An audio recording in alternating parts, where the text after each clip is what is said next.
Hello दोस्तों, स्वागत है आप सभी का हमारे यूट्यूब चैनल ऑनलाइन फॉर्म सब पर। जैसा कि आप जानते हैं यूपीपी कांस्टेबल का जो वैकेंसी थी काफ़ी दिनों से इंतज़ार था वो आ भी गई है। तो 23 तारीख को इसका नोटिफिकेशन रिलीज़ हुआ था। एप्लीकेशन जो है 27 से चालू हो गया है, 27 दिसंबर 2023 से। लास्ट डेट जो है 16 जनवरी 2024 है, जिसकी करेक्शन डेट है 18 जनवरी 2023 तक। 2024 इसका करेक्शन डेट है। फरवरी में इसका एग्ज़ाम होगा। फीस आपको दिख ही रहा है, 400 रुपये है। चाहे SC ST किसी भी कैटेगरी के हों, सभी का। जो मिनिमम एज है 18 साल है और मैक्सिमम एज 25 ईयर्स है मेल के लिए और 28 ईयर्स है फीमेल के लिए।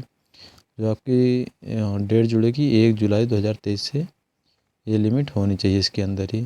टोटल पोस्ट है, बम्पर पोस्ट है 60,244 की। तो अगर इसको कैटेगरी वाइज देखेंगे तो जनरल के 24,102 सीट्स हैं जो सबसे ज़्यादा है। उसके बाद OBC 16,264।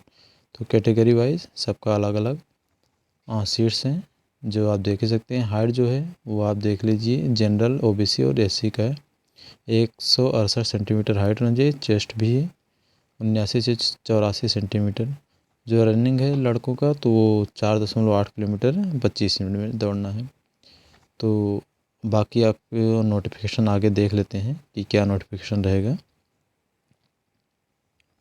यहाँ पे ग्रेड दिया गया है 5200 रुपये के से 20,200 तक आपका पे स्केल है। शायद ये माने नहीं रखेगा, पहले हो ही जाए इसमें। उसके बाद राष्ट्रीयता पता ही है, भारत का नागरिक होना चाहिए। ये सब तो नॉर्मल बात है। बाकी नोटिफिकेशन थोड़ा देख लेते हैं क्या है, क्योंकि ज़्यादा प्रॉब्लम ना होना, इसीलिए पहले नोटिफिकेशन देख लेना चाहिए। ये यहाँ पे जो एज की बात कर रहे थे हम लोग, तो यहाँ से स्टार्ट हो जाता है 1 जुलाई 2023 से काउंट होने लगेगा एज का। ये जो शीर्ष है उत्तर प्रश्न का तो उसका दिया गया है। ये फिजिकल रिक्वायरमेंट है, जो भी होगा फिजिकल स्टैंडर्ड टेस्ट का PST का वो दिया गया है ना। जो 152 सेंटीमीटर लड़कियों का है हाइट और 168 लड़कों का। ठीक, बाकी आप ये पूरा अच्छे से एक बार देख लीजिएगा, क्योंकि सब एक वीडियो में, छोटे से वीडियो में बता नहीं सकते सबका। इसमें जो ख़ास बात है एक वो हम दिखाना चाहते हैं, इसके लिए नोटिफिकेशन थोड़ा पढ़ा रहे हैं। ये एज रिलैक्सेशन का भी है, तो 5 साल SC ST का और OBC का है। बाकी EWS जो भी हैं धारक और जनरल वालों का, उन लोग का कोई भी एज रिलैक्सेशन नहीं है। बाकी यहाँ पे स्वतंत्रता सेनानी जो हैं, ये भूतपूर्व सैनिक हैं, इनका भी एज रिलैक्सेशन 3 साल दिया गया है। यहाँ पे पूरा आपका जो भी एलिजिबिलिटी है एज रिलैक्सेशन से रिलेटेड वो यहाँ पे दिया गया है। बाकी आप देखते रहिएगा, फॉर्म भरने की प्रक्रिया भी दी गई है, आप देख लीजिए। जो भी यहाँ पे डॉक्यूमेंट्स हैं वो डिजी लॉकर से अपलोड करना होगा। अगर डिजी लॉकर से अपलोड कर सकते हैं तो ठीक, नहीं बाकी आप मैनुअली स्कैन करके आप अपलोड कर दीजिएगा। स्कैन करिएगा अच्छे से, मतलब साफ़ क्लियर दिखाई दे, ताकि फॉर्म रिजेक्ट ना हो। सबसे ज़्यादा प्रॉब्लम होती है फ़ोटो अपलोड करने में, जिसकी वजह से फॉर्म रिजेक्ट होता है। तो फ़ोटो अपलोड करने का बता दे रहे हैं, 3.5 बाई 4.5 का सेंटीमीटर का जो है वो आपको फ़ोटो होना चाहिए। 6 महीने से ज़्यादा ना दिया गया हो, और जो बैकग्राउंड हो वो ध्यान रखिएगा कि वाइट ही हो तो ज़्यादा ही अच्छा है। तो ये नॉर्मल सी बात है फ़ोटो के लिए, तो ये खासकर ध्यान रखना है। तो चलते हैं अप्लाई करके बताते हैं कि कैसे अप्लाई होता है। पूरा प्रोसेस देखिएगा, लास्ट तक बने रहिएगा वीडियो में। यहाँ पे जाके आप अप्लाई ऑनलाइन दिया गया ऑप्शन यहाँ पे करेंगे। जो भी आपका नाम है वो आप डालेंगे। यहाँ पे पहला नाम पड़ेगा, फर्स्ट नेम, जो भी होगा एप्लीकेंट का फर्स्ट नेम रहेगा, जैसे यहाँ पे डाल दिए। अब यहाँ पे आप कुमार लगा दीजिए। जो भी आपका डेट ऑफ बर्थ है वो आप डालेंगे। कृपया जो भी आप डिटेल डालेंगे वो हाई स्कूल के मार्कशीट के हिसाब से ही, जो सर्टिफिकेट होगा मार्कशीट होगा उसके हिसाब से ही डालेंगे हाई स्कूल के। तो यहाँ पे ये सॉरी थोड़ा गलती हो गया, तो ये जो लास्ट नेम है यहाँ पे कुमार रहेगा, है ना। तो बाकी यहाँ पे जो आपका फुल नेम अब यहाँ पे पड़ जाएगा बाकी जैसा रहेगा वैसा है। फिर यहाँ पे माता का नाम और जो भी है मार्कशीट के हिसाब से भर लीजिएगा। जेंडर मेल फीमेल जो भी हो। मोबाइल नंबर वही डालिएगा जो आपका चलता हो रेगुलर, क्योंकि इस पर OTP भी आएगी ये एक्टिवेशन करने के लिए रजिस्ट्रेशन का। तो वही नंबर डालिएगा जो चलता रहे। आधार नंबर डालेंगे जो भी होगा आपका 12 अंकों का। उसके बाद आप ईमेल आईडी डालिएगा। ईमेल आईडी वही, मतलब जो भी आप डिटेल डालेंगे वो हमेशा चलता रहे, क्योंकि ईमेल आईडी पे भी जो आपका नोटिफिकेशन आता है या एडमिट कार्ड्स वगैरह जो जारी होते हैं उसके रिलेटेड जो भी नोटिफिकेशन आता है वो ईमेल आईडी पे ही आ जाता है। तो ईमेल आईडी जो है अपना सही सही डालिएगा। यहाँ पे हम ईमेल आईडी डाल दे रहे हैं। उसके बाद यहाँ पे आएगा नेशनैलिटी क्या है, इंडियन है, तो ऑफिशियली सीधी सी बात है कि इंडियन ही जाएगा। यहाँ पे आप मतलब डोमिसाइल किसके हैं, यूपी के, तो आप यूपी के निवासी हैं, उत्तर प्रदेश के।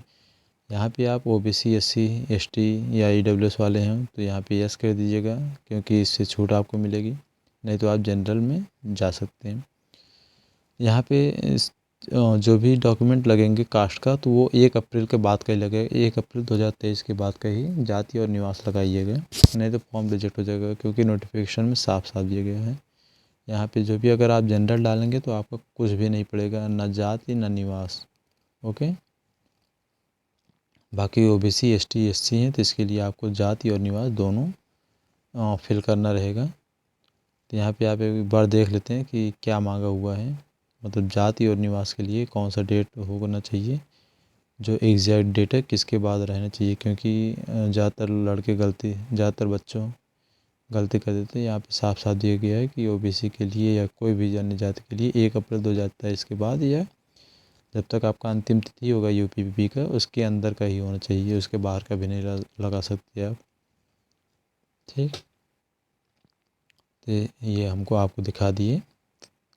तो यहाँ पे आप जो भी है आपका जो भी इशू करता होंगे अधिकारी वो डालेंगे, स्टूडेंट डालेंगे, जो भी आपका डोमिसाइल सर्टिफिकेट सीरियल नंबर होगा वो डालेंगे। ओके। बाकी उसके बाद आ जाएंगे ये पे है एक कास्ट का है, तो ध्यान रखिएगा कास्ट और डोमिसाइल मिक्स मत करिएगा। जहाँ कास्ट का डालना है वो कास्ट डालिएगा, जहाँ डोमिसाइल डालना है वो डोमिसाइल डालिएगा। ये आप जो डाल रहे हैं ये क्रम संख्या है, सीरियल नंबर जो जनरेट होने के बाद फॉर्म आता है। और ये अब जो पड़ रहा है श्रेणी आवेदन संख्या, ये रजिस्ट्रेशन नंबर है। ये आपके नंबर पे शायद अगर नंबर डालते होंगे दुकानदार तो आपके मोबाइल नंबर पे भी ये नंबर आ जाता है। तो ये आप ध्यान से डालिएगा, उल्टा सीधा ना कर दीजिएगा। आवेदन संख्या और क्रम संख्या का प्रमाण पत्र क्रम संख्या आपस में मिला मत देना आप। बाकी यहाँ पे आप किसी के लिए एलिजिबल हो तो यस करिए, नहीं तो नो करते हुए आगे बढ़ जाएंगे। जिस भी बोर्ड से आप पढ़े हैं वहाँ पर डालेंगे। वो इश्यू डेट जो है मार्कशीट के नीचे ही लिखा रहता है, इश्यू डेट, मंथ और ईयर, उसके हिसाब से आप डाल सकते हैं जो भी रहेगा आपका। ओके। आप यहाँ रिजल्ट स्टेटस क्या है वो डालिए, दिखाइए आप पास हैं। पास रहेंगे तो ऑब्वियसली आप जा पाएंगे, नहीं तो मतलब ही नहीं होगा। रोल नंबर डालेंगे। यहाँ पे सर्टिफिकेट नंबर पड़ेगा, कभी कभी सर्टिफिकेट नंबर नहीं दिखता है CBSE बोर्ड वालों का, तो वहाँ पे आप सीरियल नंबर भी डाल सकते हैं मार्कशीट का, कोई इश्यू नहीं होगा। ठीक। यहाँ पे आप हाई स्कूल का डाल दिए, उसके बाद आप इंटर का पड़ेगा, 10+2 का जो भी होगा वो आप डिटेल डालेंगे। जो स्टूडेंट होगा उत्तीर्ण करने का वो डालेंगे। यहाँ पे रोल नंबर, बाकी सर्टिफिकेट नंबर या मार्कशीट नंबर कुछ भी डाल सकते हैं, सीरियल नंबर का। अगर आप लेबल वगैरह किए तो आप यस करिए, नहीं तो नो करते हुए आप जो भी एलिजिबिलिटी हो करते चले आएंगे। यहाँ पे आप एड्रेस डालेंगे, जो भी आपका एड्रेस होगा एड्रेस डालते हुए आप आगे चले जाएंगे। ये आपका रहेगा पत्राचाल का करेस्पॉन्डेंस एड्रेस है, ईमेल के पे आप कहाँ रहते हैं। अगर आप कभी कभी पढ़ने तैयार करने जाते हैं तो 100-200 किलोमीटर दूर चले जाते हैं तो वहाँ पे आप पत्राचार का पता वहाँ का डाल दीजिए। बाकी जो आपका अस्थायी पता है वो आप जो आपका आधार में है वो डालेंगे आप। यहाँ पे पूरा एक बार रिव्यू कर लीजिए, आप पूरा फॉर्म चेक कर लीजिए कि आपका कुछ गलत है या सही है। जो भी आप गलत हो आप यहाँ से चेंज कर सकते हैं, बाद में चेंज नहीं होगा। उसके बाद यहाँ पे जो डिक्लेरेशन का है ये आप सेलेक्ट करेंगे पूरा 7 कॉलम है, उसके बाद कैप्चा कोड डाल के सबमिट कर देंगे। तो इस तरह से आपका सबमिट करने के बाद एक रजिस्ट्रेशन नंबर आ जाएगा। ये रजिस्ट्रेशन नंबर और एक OTP भी आएगी आपके मोबाइल नंबर पर, जो भी आप दिए रहेंगे रजिस्टर्ड मोबाइल नंबर पर OTP और ये रजिस्ट्रेशन नंबर आ जाएगा। रजिस्ट्रेशन नंबर आप यहाँ पे जाके OTP के माध्यम से पहले इसको आपको एक्टिवेट करना पड़ेगा, रजिस्ट्रेशन का वेरीफाई कराना पड़ेगा कि आप सही डाल रहे हैं। कभी कभी क्या होता है कि भूल जाते हैं या OTP नहीं आता मैसेज पे, तो आप यहाँ से जाके, हम बता दे रहे हैं, कोई बताता नहीं है ये चीज़, तो यहाँ पे आप गेट OTP है, यहाँ पे मोबाइल नंबर डालेंगे, डेट ऑफ बर्थ डालेंगे, हाई स्कूल का जो रोल नंबर है वो डालेंगे। कैप्चा सबमिट करने के बाद सबमिट कर देंगे तो आपका जो भी है कोड है वो आ जाएगा। इसमें आपका रजिस्ट्रेशन नंबर और OTP जो कोड आएगा 4 अंक का ही आता है, तो वो आ जाएगा, तो इससे प्रॉब्लम नहीं होगी। ओके, आपको एक बार दिखा दे रहे हैं करके।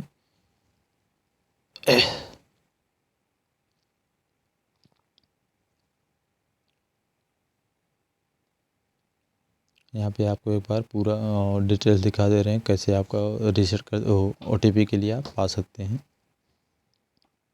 क्योंकि कभी कभी मैसेज नहीं आता, लेट हो जाता है तो मिलता नहीं है मैसेज।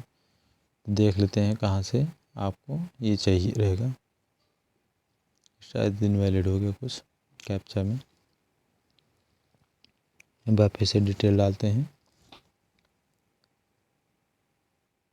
अगर आपका डिटेल सही रहेगा तो ही आपका OTP और ये रजिस्ट्रेशन नंबर जनरेट होगा अच्छे से। ओके,